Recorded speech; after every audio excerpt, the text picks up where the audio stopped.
नमस्कार मित्रों, आप सभी को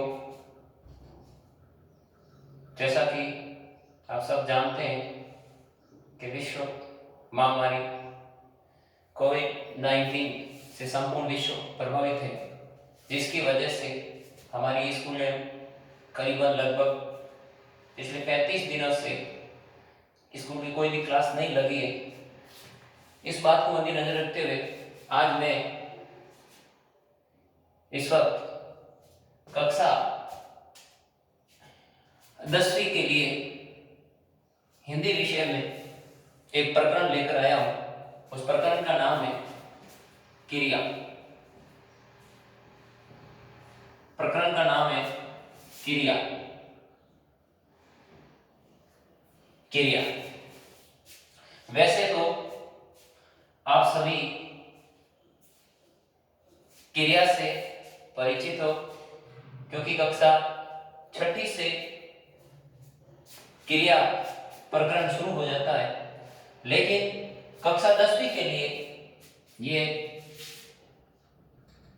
अंक भार 2 नंबर की कक्षा 10वीं में ये 2 नंबर की सीधी पूछी जाती है।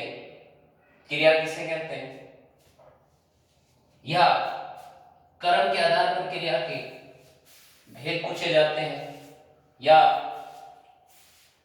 कोई वाक्य देकर यह पूछा जाता है कि इसमें कौन सी क्रिया है। लेकिन उससे पहले मैं आपसे ये बात बता दूं। सबसे पहला है क्रिया किसे कहते हैं। क्रिया, सबसे पहले क्रिया की परिभाषा। क्रिया सामान्यतः परिभाषा सभी को आती है, फिर भी एक बार लिख लेता हूं। किसी कार्य का करना या होना पाया जाता है, उसे क्रिया कहते हैं। उसे क्रिया कहते हैं।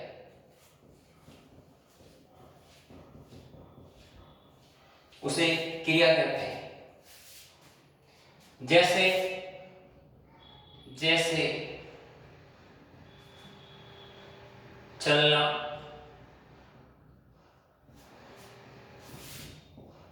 दौड़ना,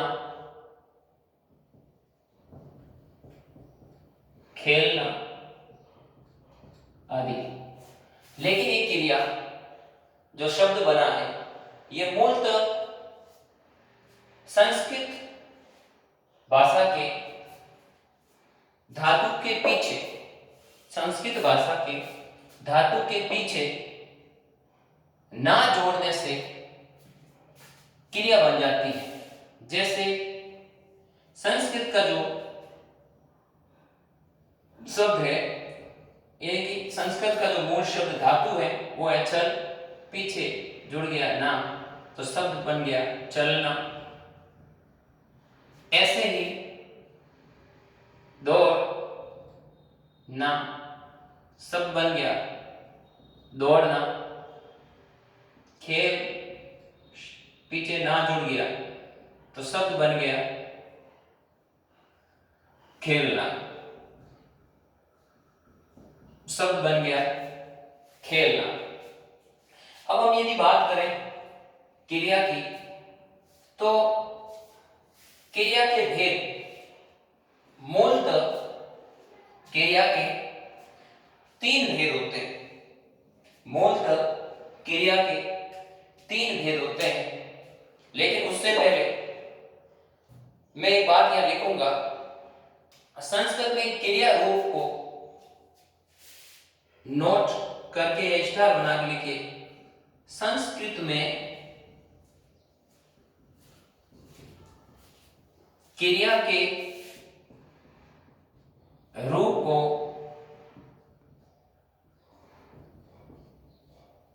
धातु कहते हैं। वैसे ऊपर मैंने बताया है कि क्रिया में मूल जो शब्द है वो संस्कृत के धातुओं के पीछे ना, जैसे चल ना, दौड़ ना, खेलना, तो सब बन गया चलना, दौड़ना, खेलना। तो संस्कृत क्रिया के रूप को धातु कहते हैं। क्या कहते हैं? धातु। अब हम बात करते हैं क्रिया के भेद। तो क्रिया के भेदों की बात करेंगे तो क्रिया के 3 भेद होते हैं। क्रिया के कितने भेद होते हैं? 3 भेद होते हैं। क्रिया के 3 भेद होते हैं। क्रिया के 3 भेद होते हैं। नंबर एक, कर्म के आधार पर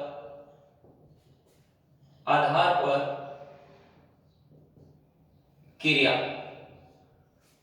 नंबर 2,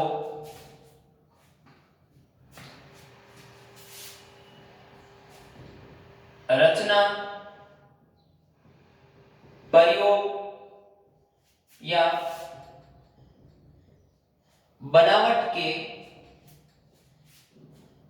आधार पर क्रिया। और नंबर 3,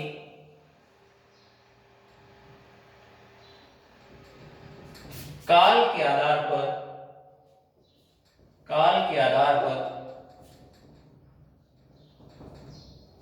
क्रिया। काल के आधार पर क्रिया। हम बात करेंगे सबसे पहले कर्म के आधार पर क्रिया, क्योंकि 10वीं के अंदर अधिकतर कर्म के आधार पर ही सवाल पूछे जाते हैं और एकदम सीधे और सिंपल, आपको कोई दिक्कत नहीं होगी। केवल आप धैर्य बनाकर जैसा मैं बोल रहा हूं वैसे आप सुनते रहिए और साथ में वीडियो को रोक कर आप स्क्रीनशॉट लेते रहिए। कर्म के आधार पर क्रिया के 2 भेद होते हैं। कर्म के आधार पर क्रिया के 2 भेद होते हैं। पहला, नंबर 1, अकर्मक क्रिया। अकर्मक क्रिया। अकर्मक क्रिया। नंबर 2, सकर्मक क्रिया। सकर्मक क्रिया के 2 भेद होते हैं। वैसे अकर्मक क्रिया के भी 2 भेद होते हैं, लेकिन पूर्ण और अपूर्ण वो आपको कुछ नहीं जाते। इसमें एक होती है एक कर्मक सकर्मक क्रिया, एक कर्मक क्रिया, और एक होती है द्विकर्मक क्रिया। वैसे ही वैसे रचना, प्रयोग या बनावट की दृष्टि से क्रिया के 8 भेद होते हैं। क्रिया के 8 भेद होते हैं। नंबर 1, 2, 3, 4, 5, 6, 7 और 8। रचना या प्रयोग, बनावट के आधार पर क्रिया के 8 भेद होते हैं। उसमें सबसे पहले आती है सामान्य क्रिया, दूसरी आती है संयुक्त क्रिया, तीसरी आती है नाम धातु क्रिया, चौथी आती है प्रेरणार्थक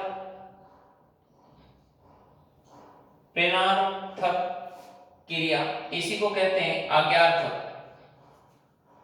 उसके बाद आती है पूर्वकालिक क्रिया, उसके बाद आती है कृदंत क्रिया, और उसके बाद में आती है सजातीय क्रिया और अंत में आती है सहायक क्रिया। अंत में आती है सहायक क्रिया। अगर हम बात करें काल के आधार पर, तो काल के आधार पर क्रिया के तीन भेद होते हैं। काल के आधार पर क्रिया के तीन भेद होते हैं। नंबर एक, भूतकालिक क्रिया। भूतकालिक क्रिया। नंबर दो, वर्तमान कालिक क्रिया।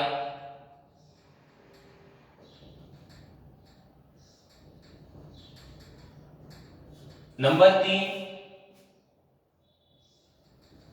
भविष्य कालिक क्रिया।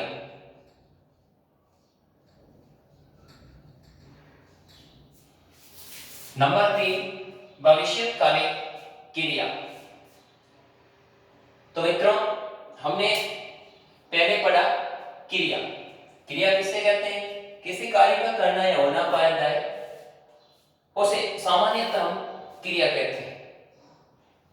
संस्कृत में क्रिया का जो रूप होता है उसको धातु कहते हैं और संस्कृत के मूल रूप से ही क्रिया का निर्माण होता है। तो जैसे हमने दौड़ना, खेलना, चलना, कूदना, उछलना, हंसना आदि की बात की है, हंस, धन, ना आदि। उसके बाद हमने नोट किया है आगे क्रिया के भेद। तो क्रिया के भेद होते हैं तीन। नंबर एक, कर्म के आधार पर। नंबर दो, रचना प्रयोग बनावट के आधार पर। और नंबर तीन, काल के आधार पर। हम बात करते हैं सबसे पहले कर्म के आधार पर। तो कर्म के आधार पर हमने क्रिया के दो भेद पढ़े। नंबर एक, अकर्मक क्रिया और नंबर दो, सकर्मक क्रिया। उसके बाद में सकर्मक क्रिया के हमने दो भेद पढ़े। पहला एक कर्मक, दूसरा द्विकर्मक। ऐसे ही प्रयोग के आधार पर हमने 8 पदे सामान्य क्रिया, संयुक्त क्रिया, नाम धातु क्रिया, प्रेरणार्थक क्रिया, पूर्वकालिक क्रिया, कृदंत क्रिया, सजातीय क्रिया और सहायक क्रिया। उसके बाद हमने काल के आधार पर पढ़े। तो काल के आधार पर भी क्रिया होती है तीन प्रकार की। नंबर एक, भूतकाल, भूतकालिक क्रिया। नंबर दो, वर्तमान कालिक क्रिया और नंबर तीन, भविष्यकालिक क्रिया। अब हम बात करेंगे सबसे पहले कर्म के आधार पर क्रिया की बात करेंगे। तो कर्म के आधार पर हम क्रिया की बात करते हैं। जो आपके 10वीं क्लास के लिए लगभग 2 नंबर फिक्स है, एकदम इजी सवाल आता है, कोई दिक्कत नहीं है। केवल आप ध्यान रखिए, श्याम पट पर अपने आप आपको ऑटोमेटिकली ऐसे समझ में आएगी जैसे आपने पहले पढ़ रखी हो। हम बात करते हैं कर्म के आधार पर क्रिया के भेद। कर्म के आधार पर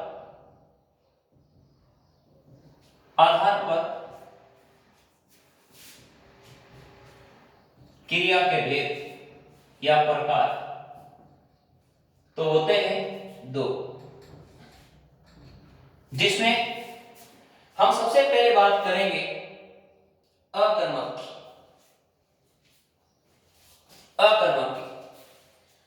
अकर्मक क्रिया, अकर्मक क्रिया। इस अकर्मक क्रिया की सबसे पहले आपको परिभाषा आनी चाहिए। अकर्मक क्रिया किसे कहते हैं? सवाल सीधा आ जाए, अकर्मक क्रिया किसे कहते हैं? उदाहरण सहित समझाइए। तो बात करते हैं अकर्मक क्रिया की। नाम से ही पता चल रहा है कि नकार मना कर रहा है, यानी कि जब वाक्य में प्रयुक्त क्रिया, जब वाक्य में प्रयुक्त क्रिया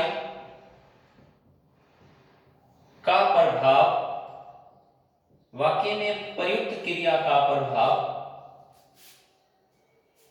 उसके उसके कर्म पर न पड़ के उसके कर्म पर न पड़ के सीधा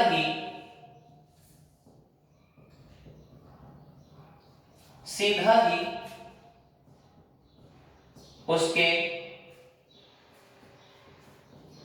कर्ता पर पड़ता हो।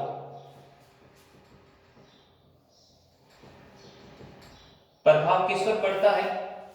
कर्ता पर पड़ता है। कर्ता पर पड़ता हो उसे अकर्मक क्रिया कहते हैं।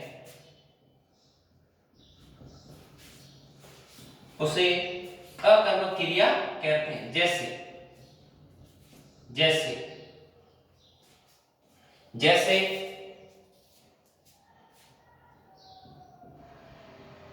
सीता